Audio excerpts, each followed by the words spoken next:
어제 오전 10시 45분 청도 무궁화호 열차 사고 직전 현장 주변에 찍힌 CCTV 화면입니다.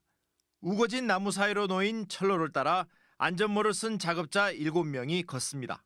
잠시 뒤 이들은 뒤따라오던 열차에 치여 2명이 숨지고 5명이 중경상을 입었습니다.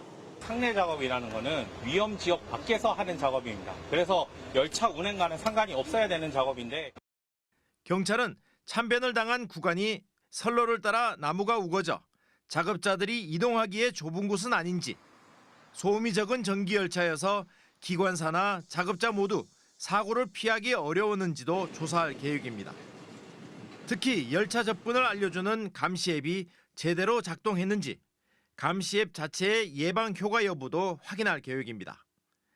어제 희생자 빈소를 찾은 김영훈 고용노동부 장관은 피해자와 유족에 거듭 사과했고 열차 운행 중에 이루어지는 상내 작업 제도를 들여다보겠다고 밝혔습니다. 시스템의 문제인지 아니면 관행의 문제인지 아니면 그 무엇이든지 간에 반드시 이번 사고의 근본 원인을 규명해서 거의 합당한 대책을 세우도록 하겠습니다.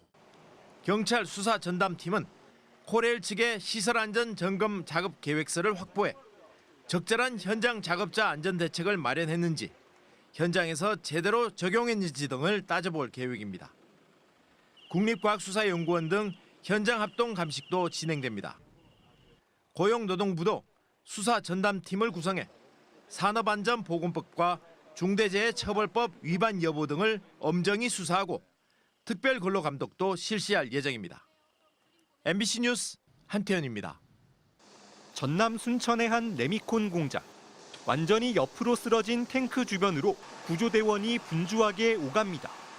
오늘 오후 1시 30분쯤 화학약품 저장 탱크 안에 들어간 청소노동자 3명이 가스에 질식됐습니다.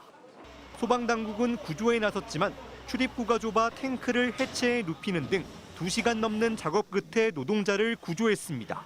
뚜껑이 너무 협소하고 공조기 자체도 착용을 못하고 심정지 상태로 구조된 50대 노동자 2명은 병원으로 이송됐지만 숨졌고 60대 노동자 1명은 병원에서 치료 중입니다. 탱크 안엔 유해가스인 황화수소가 적정 기준의 6배 가까운 고농도로 차 있던 것으로 확인됐습니다. 경찰과 노동당국은 노동자 1명이 홀로 청소하러 들어간 뒤 나오지 않자 다른 2명이 구하러 들어갔다가 사고가 난 것으로 보고 중대재해처벌법 등에서 정한 안전수칙이 지켜졌는지 등 정확한 사고 경위를 조사 중입니다. 저희가 사고 원인 신속히 조사하고 또 경찰과 공조해서 수사를 진행할 예정입니다. 순천시는 전날에도 금속 공장에서 60대 노동자가 기계에 깔려 숨지는 등 산재 사망 사고가 잇따라 발생하자 관내 모든 사업장의 안전관리 실태 점검에 나섰습니다. MBC 뉴스 유미로입니다. 높이 16m 벽에 물을 흘려보내는 이른바 벽천 분수 설치 현장. 공사는 중단됐고 암벽 구조물 사이 안전줄 하나가 늘어져 있습니다. 어제 낮 1시 10분쯤 인조함을 벽체에 부착하던 60대 일용직 용접 노동자가 떨어져 숨졌습니다. 작업자는 6m 높이에서 용접 작업 중이었고 위에서 이동하다 사고를 당한 걸로 파악됐습니다. 경찰과 노동청은 숨진 노동자가 사고 당시 안전고리를 걸 수 있는 안전대는 착용하고 있었지만 정작 고리는 걸지 않고 일한 걸로 추정하고 있습니다. 용접하러 4분이 올라가셨는데 3분은 안전고리를 하고 계셨고 1분은 고문을 안 하고 계셨다고 하더라고요. 이 때문에 동료와 안전관리자를 상대로 현장의 추락 방지 조치가 제대로 이루어졌는지 조사 중입니다. 안전고리를 걸지 않았기 때문에 떨어졌을 것이고 거기에 대해서도 이제 수사가 이루어질 것 같습니다. 같은 날 경북 경주시에서도 주택 인테리어 공사 현장에서 50대 노동자가 5m 높이에서 떨어져 중상을 입었고 그제는 경남 김해의 공장 신축 공사장에서 40대 노동자가 11m 높이에서 추락해 숨졌습니다.